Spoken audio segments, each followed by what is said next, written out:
we're back once again to another video report presentation where we'll learn new things and discover Philippine tourism laws. For this presentation, we will tackle about the Chapter 13 Labor Laws in the Philippines. But before we start the discussion, let me introduce myself first. Hi, my name is Maria LMP Onyot of BSSM 3A, and I hope that you'll learn something from this presentation. Now, here's the topic outline and learning objectives from this chapter. So we have three core topics for this chapter. We have first is the constitutional provisions on labor. Under this, we will discuss its laws and classification of employees.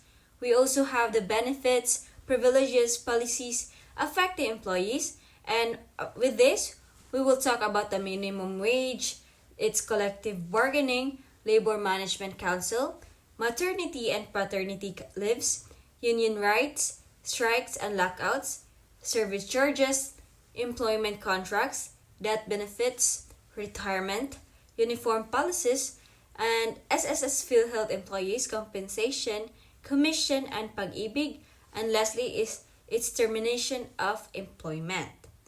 And last but not the least, we also have the law against discrimination. So under this, we will talk its discussion of the law or about these laws. We will also talk about the employment of women, sexual harassment in the workplace, best labor practices in tourism establishments. So here's also the learning objectives from this chapter 13 rather. And at the end of this lesson, students are expected to first enumerate the classification of employees, their benefits, privileges, and policies affecting them. The students are also expected to identify some best practices in handling human resources in tourism establishments. Third is to identify the procedures in handling sexual harassment in the workplace. And lastly is to explain the rights of workers employed in tourism establishments. So that's all for the topic outline and learning objectives. And now, let's begin for our discussion proper. Constitutional provisions on labor. So the 1987 Philippine Constitution guarantees protection to labor. It emphasizes the right to self-organization, human conditions of work, security of tenure, a living wage, and equal work opportunities for all. It mandates the promotion of full employment and participation of workers in policy and decision-making processes affecting their rights and welfare. So discussion of the law. So labor laws are framed to ensure just, humane, and fair working conditions. These laws govern employment relationship, ensuring both employer and employee rights are protected. The Labor Code of the Philippines serves as the foundation of this law. Now let's move further for another topic, and this is the classification of employees. So under Philippine labor laws, employees are classified based on the nature of their work and duration of their employment. These classifications determine the kind of protections and benefits an employee is entitled to. First is the regular employees. These employees perform activities necessary or desirable in the usual business or trade of the employer. After rendering at least 6 months of service, probationary employees typically became a regular unless terminated for just cause. Second, we'll talk about the casual employees. So, casual employees perform work that is not usually necessary or desirable to the usual business of the employer. However, if a casual employee has rendered at least 1 year of service, whether continuous or broken, they may be considered regular with respect to the activity they perform. Third is the seasonal employees. So employed for seasonal work, such as in agriculture or tourism, and may be rehired seasonally. If they are regularly reemployed, they may attain the status of regular seasonal employees. The fourth one is the project employees. So these are hired for a specific project or undertaking, the duration and scope of which are defined at the time of hiring. Their employment ends upon the completion of the project. The fifth one is the probationary employees. So these employees are hired on a trial basis, usually for a period not exceeding 6 months, and during this period, The employer evaluates the employee's fitness for regularization. The standards must be made known at the start of employment. The sixth one is the employees for a fixed term. So these employees are hired for a definite period, based on a mutual agreement between the employer and the employee. The contract ends upon expiration of the agreed term. The seventh one is the Overseas Filipino Workers or the OFWs. So Filipino employed abroad under contracts approved by the Philippine Overseas Employment Administration or POA. They are entitled to labor protection, standard employment tourism, and repatriation benefits under Philippine labor laws and international agreements. So the eighth is the special workers, the last one. So these categories cover workers in special circumstances, often for training or rehabilitation. So under special workers is the apprentices, in which these are the persons undergoing practical training for an approved apprenticeable occupation and usually not exceeding for 6 months. Must be covered by a written apprenticeship agreement.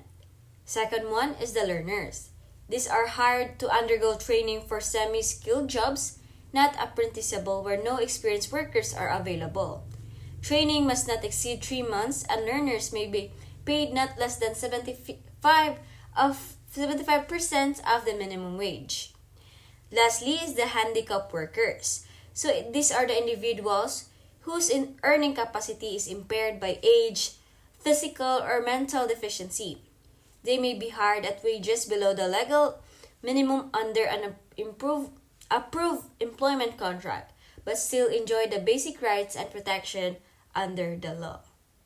Okay, let's move forward to another second core topic, which are the benefits, privileges, policies affecting employees. And now first is the minimum wage. So the government sets minimum wage rates per region through the region tripartite wages and productivity boards to ensure workers receive a fair and livable income. We also have here the collective bargaining, in which employees have the right to form unions and negotiate collective bargaining agreements or CBAs to improve working conditions, pay, and benefits. We also have the Labor Management Council, in which the LMC is established within companies to promote cooperation between labor and management, encouraging shared responsibilities and dispute prevention. We also have the maternity and paternity leaves, in which maternity leaves indicate women are entitled to 105 days of paid leave with an option of additional unpaid leave under the expanded maternity leave law.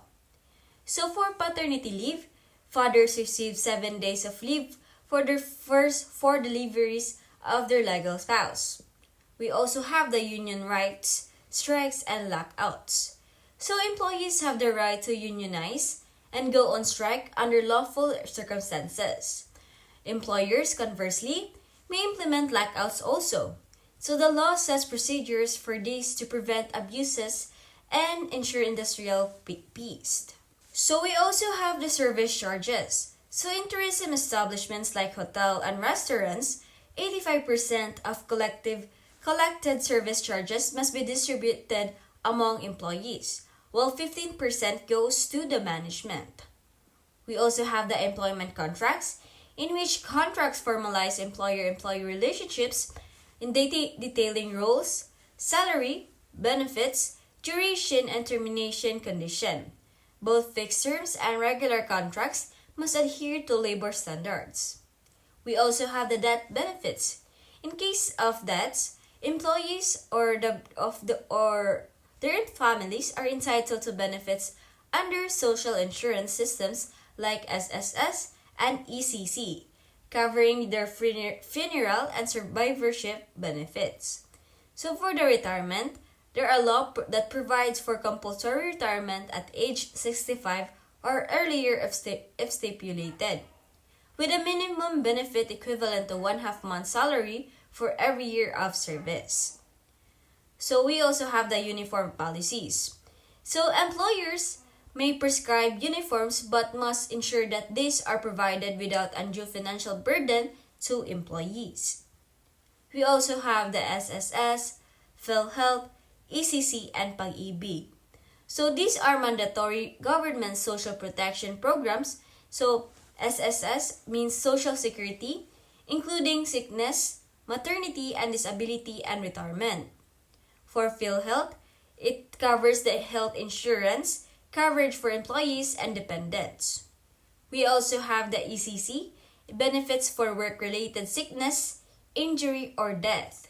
And lastly is for the Pag-ibig company.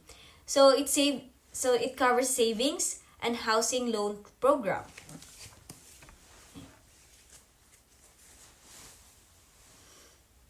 And for last of this topic is the termination of employment. So termination must follow due process and be based on just. Example given is the misconduct, neglect, or authorized causes. Or example given is redundancy or retrenchment. So illegal dismissal entitles the employee to reinstatement and back wages. So that's all for our second core topic, and now we have our last topic. These are the law against discrimination, and these are the discussion of the law. So labor laws prohibit discrimination based on gender, age, religion, race, or political affiliation. Equal pay and opportunities are mandated, ensuring fair treatment in hiring, promotion, and compensation. And now let's move further. So employment of women.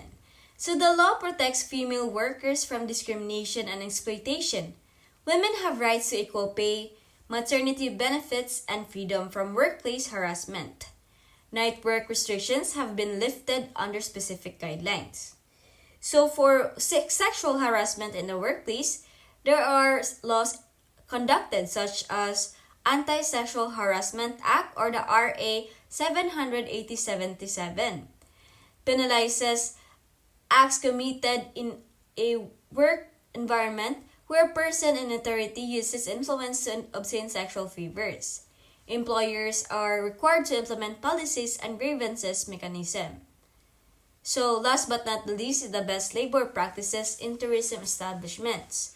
So tourism businesses are encouraged to adopt fair labor practices, including the proper wage distribution, respect for workers' rights, safe working conditions, training and development, and last but not the least are the gender sensitivity and inclusivity. So that's all for this topic, the chapter 10 labor laws, and I hope you learned something. So before I end this chapter, I will leave a good quote or motivation, and this is from Winston Churchill. So, success is not final. Failure is not fatal. It is the courage to continue that counts. So, again, that's all for my video, and I hope you learned something. This is Maria Ellen P. Onyot of BSHM 3A, and see you for another video presentation.